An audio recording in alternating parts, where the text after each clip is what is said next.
Hey, it's a lazy Sunday afternoon, and I'm doing some correspondence, and part of that was an email I got from my consulting partner. His name is Josh Fonger. Josh is a very cool guy. He's 30 years old. He's got 3 beautiful sons, small sons, single-digit ages, and a gorgeous wife, an ex-international downhill racer lady. And Josh has had over 100 on-site consultations with his previous employer, and now he's been with me for almost a year.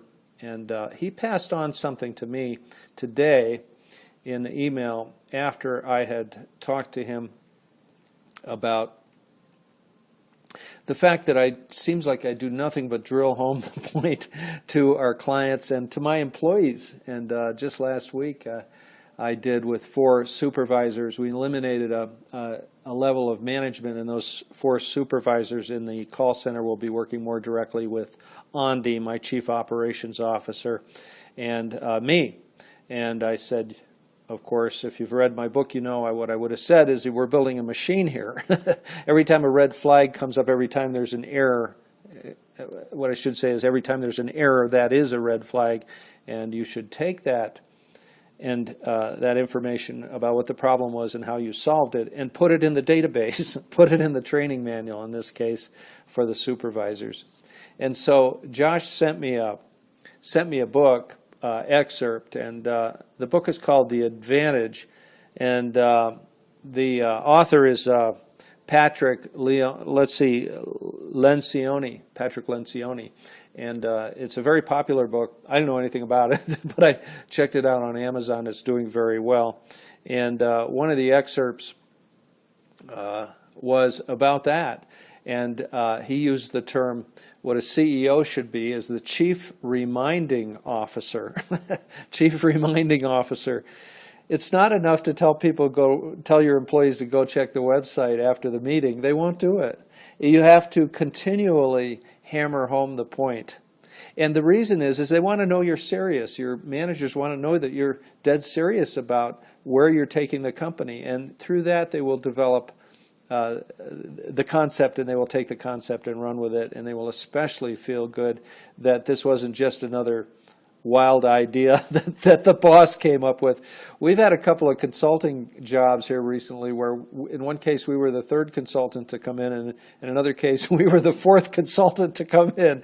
And that was not happy meeting with the managers, because the managers are rolling their eyes and they'd seen all this before. And so what Josh does when he works with them, I specialize in the strategic objective and the operating principles in these jobs. I go on site and spend a day. But then Josh goes ahead with the 4 to 6 month process with the client and drills home the working procedures especially. But he always refers back to the operating principles. There's not many, and Centratel has 30, and it's usually between 20 and 40 depending on the company, and the strategic objective. And how serious is the boss going to be? Got to be very serious. And Josh hammers it home with the managers, but especially with the executive staff, that they need to continually remind the staff of the machine and how it works and what's important and what isn't important.